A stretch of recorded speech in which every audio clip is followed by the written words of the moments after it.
السلام عليكم ورحمة الله وبركاته دمان أصحابتا أغيارتا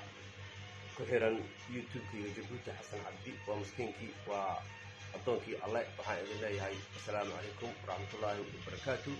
الدون كمال كستو أتكنوشين وحان الله هاي برواقو يا عاصمات كنول هذا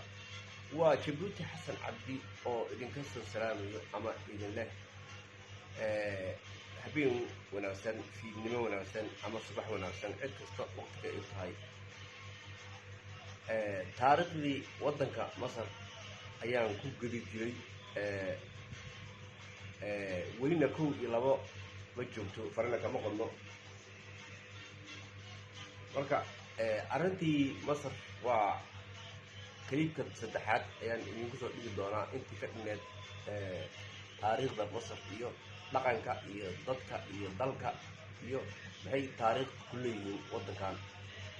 haddaan marka arintaasi aan ka gudbo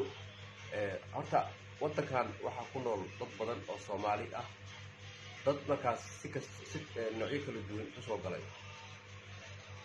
dad qaxooti ku ah oo markaas qaxootinimo ku soo galay oo UN ka diiwaan gashan sida anigoo kala dad deegaan ah oo Yurub iyo Mareykanka iyo Canada iyo meelahaas wadamadaas ka yimaaday ee guri ku gatay ee ilmaha u keensaday in ay wax u bartaan xagga diinta iyo dhaqanka sidaas dad ku degan iyo arday wax ka barato markaas jaamacadaha waaweyn ee wadanka Masar caasimada ku yaalo Qaahira sida jaamacadda weyn ee loo yaqaano magaceeda Al-Azhar dalka Masar Soomaaliya waxay leeyihiin xiriir fiican safaaradda Soomaaliya ay ku taalaa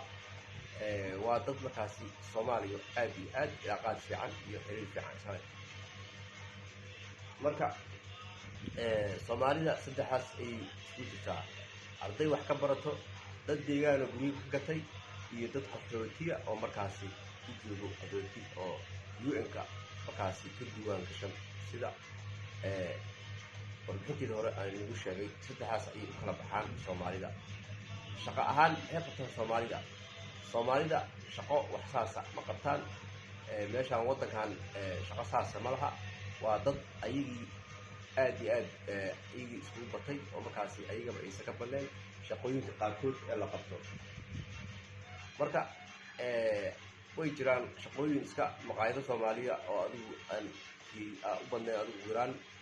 10 ama 12 maqaayad meelahaas aan ku arkay wadankan laakiin ma badno aad iyo aad shaqo saasana ma leh laakiin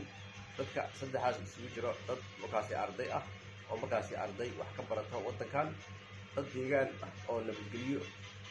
ku soo tegay wadankan ay ka soo guuray Yurub meelahaas Mareykanka iyo Canada iyo dad qaxootiga oo markaasi Soomaali ah inkastoo qaxootiga wadamo badan ay leeyihiin wadankani waa wadan aad iyo aad nabadgelyadiisa u fiican tahay haddii aad sharciga wadanka aad u hoggaansan tahay oo aad dhammaystirato oo markaasi aad markaasi sharciga wadanka oo noqdo wadanka sharci ayuu leeyahay markaasi sharcigiisa ayaana lagu tixgeliyaa aniga hadda waa kaas qaabadayda oo aan ku joogo wadanka waxaan ahay nin sharci ah wadanka sharci ku joogo marka horena sharci ku soo galay fiisa ku soo galay markaasi kadibna deganaansho dalbaday kadibna iska dhiibay UN-kan sidaas ayaana ku joogaa kuna bad qaba laguna soo dhaweeyey anigana aan ku abaal qabaa maadaama aan haysto nabadgelyo iyo markaasi deganaansho marka Soomaalida wax cusuri ah ama wax dhibaata laguma hayo waa wadan markaasi aad iyo aad u horumarsan wadankan dhaqaale ahaan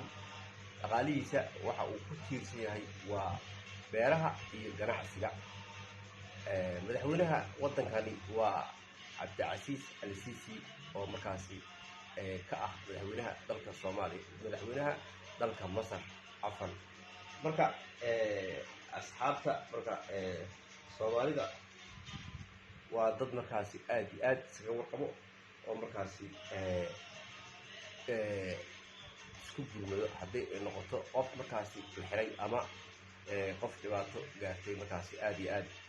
isku gurmado safaaradda Soomaaliya dadka ka shaqeeyo ama safiirka Masar u joogo Soomaaliya aad iyo aad waa nin markaasi soomaalida aad u jecel shaqadiisana guto nin fiicanna ah waxaad u baahan tahayna aad ka hesho marka waddankan marka waa waddan muslim ah waa waddan africa jaamacadda carabta ka tirsan waa waddan markaasi aad iyo aad soomaalida ganacsi iyo waxyaabo badan ka dhexeeyo marka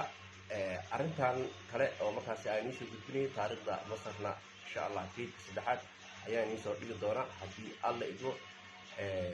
marka ninkii rabo inuu wax ka barto dhaqanka ama nolosha masar waa sidaas soomaalida ku nool iyo